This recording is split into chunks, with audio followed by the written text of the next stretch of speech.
सभी भक्तजनों को श्री शिवाय नमस्तुभ्यम। हर हर महादेव, घर घर महादेव। भगवान भोलेनाथ की कृपा सदा ही हम सब पर बनी रहे। भगवान भोलेनाथ के अंश स्वरूप पंडित प्रदीप जी मिश्रा सीहोर वालों की कथा के इस अंश से हम जानेंगे कि प्रदोष काल में शिव महापुराण के उपायों के बारे में, जिससे हम अपने जीवन के कष्टों को दूर कर सकते हैं। प्रदोष पड़ रहा है और बाबा की कृपा है आप पर। जो ये प्रदोष के दिन यदि आपको कहीं से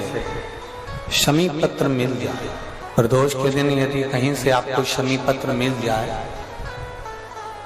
और प्रदोष काल में, प्रदोष का जो समय होता है, शाम का जो समय होता है प्रदोष काल, 4 प्रदोष 5 प्रदोष आप कर देखिएगा कि आपका कोई काम है, कोई नौकरी के लिए आप अप्लाई कर रहे हैं, कोई समस्या बड़ी विकट आ गई है, कोई तकलीफ विकट आ गई है, कोई समस्या विकट आ गई है, प्रदोष काल अगर एक शमी पत्र भी आप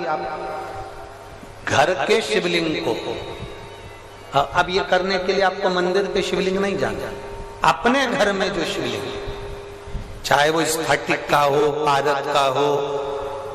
कंकर शंकर का हो, लकड़ी का हो, जो शिवलिंग तुम्हारे घर में, कांच का हो, चाहे वो नर्मदा के कंकर का हो, नर्मदेश्वर हो, पाषाण का हो, जो शिवलिंग, चांदी का हो, सोने का हो, तांबे का हो, पीतल का हो, जो शिवलिंग तुम्हारे, एक शमी पत्र यदि आप भगवान शंकर के शिवलिंग पर समर्पित कर रहे हो और उस शमी पत्र को उठाकर रात्रि को 9:15 की जो एक मुहूर्त होता है, एक समय होता है, जिस समय पर हम अपने मन की बात भगवान शंकर को कहते हैं, पूर्व में भी इसका वर्णन हम कर चुके हैं कथाओं में। उस 9:15 पर वो शमी पत्र को उठाकर एक कागज में, एक कटोरी में उसको रखते थे। 4 या 5 प्रदोष के उस शमी पत्र को अपने पास में रखिए और जिस कार्य के लिए जा रहे हो उसको जेब में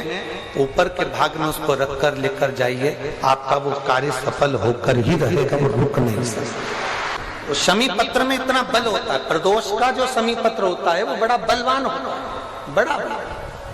प्रदोष, शिवरात्रि, सोमवार की अष्टमी, प्रदोष भी हर महीने आती है, शिवरात्रि भी हर महीने आती है, सोमवार भी हर महीने 2, 3, 4, 5 पड़ी जाती है। सोमवार की अष्टमी जरूर साल भर में 4 या 5 आती है। सोमवार, प्रदोष, शिवरात्रि,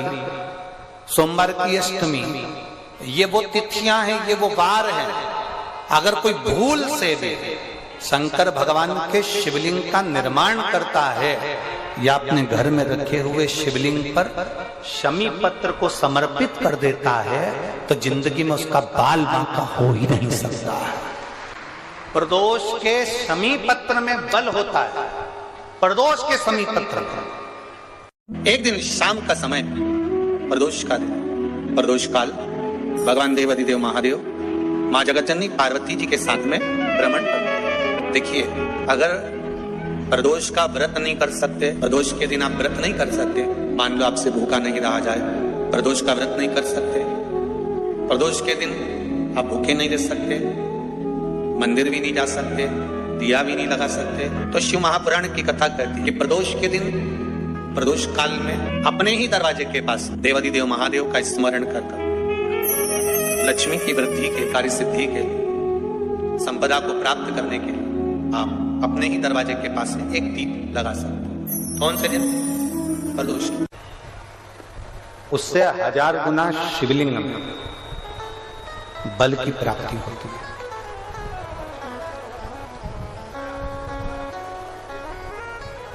प्रदोष के दिन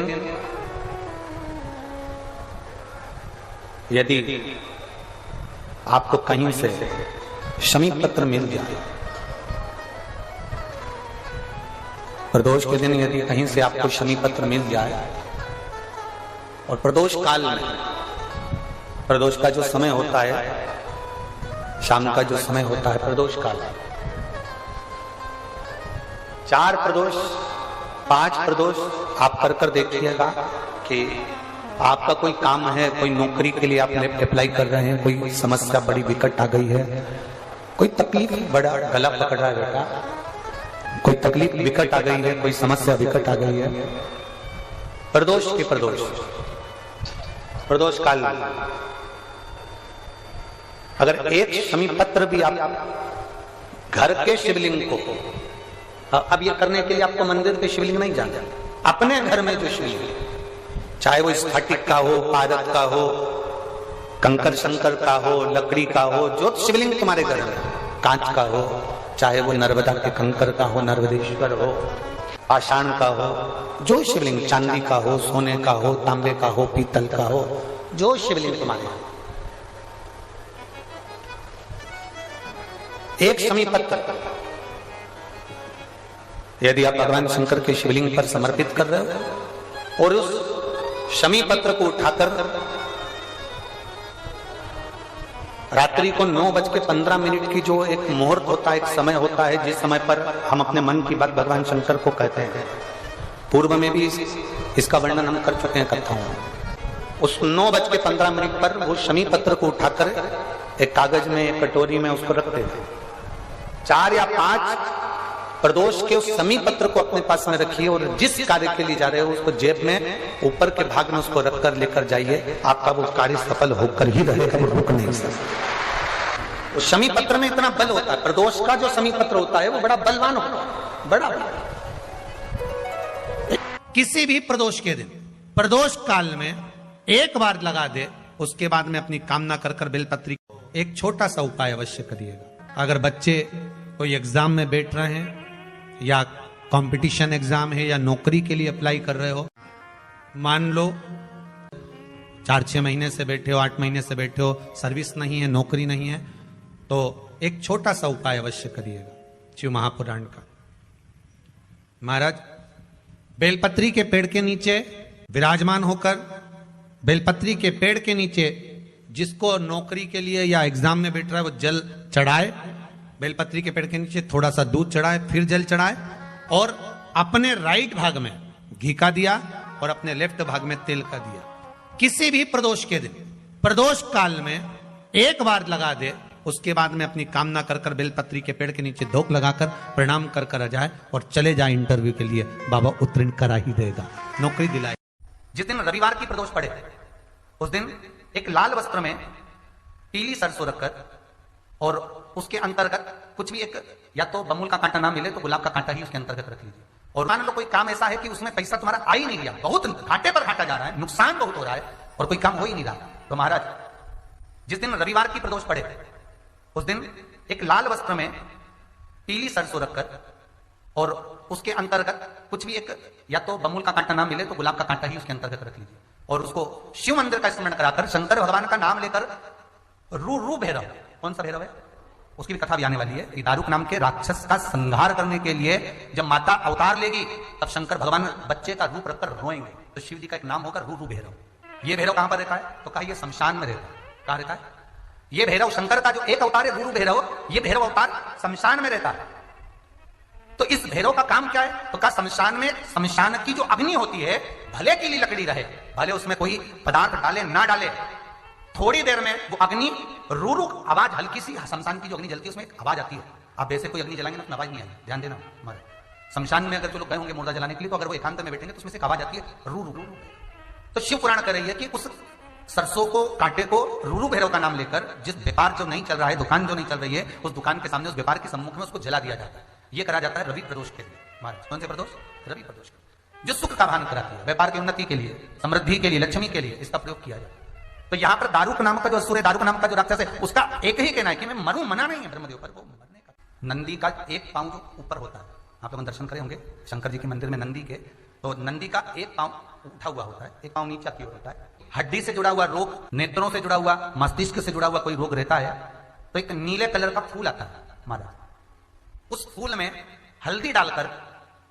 गुरुवार का प्रदोष पड़ने पर जो नंदी के पांव के पास समर्पित कर देता है महाराज, उसका रोग धीरे धीरे समाप्त होने लगता है। लिंग पुराण कहती है कि नंदीश्वर भगवान के सामने जो पुष्प समर्पित करा जाता है उसको, ये तो लिखा था स्कंद पुराण और शिव पुराण। लिंग पुराण कहती है जो फूल आपने समर्पित करा उसको लाकर पानी की बाल्टी में डालकर आप स्नान भी कर सकते हो, उससे भी हड्डी के जितने रोग होते हैं उसमें आराम लगने लगता है। जैसे कहीं शरीर नहीं चल रहा, हाथ झुंड पड़ रहा है, हाथ काम नहीं कर रहा, हाथ में झुंझुनी आ रही है, कंपन आ रहा है, जैसे मान लो कोई,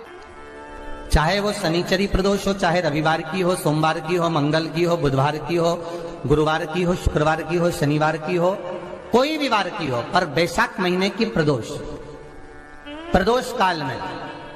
शाम का समय सूर्य डूब रहा हो, बस डूबा ही हो, और उस समय पर सूर्य के डूबन के तुरंत बाद बाबा को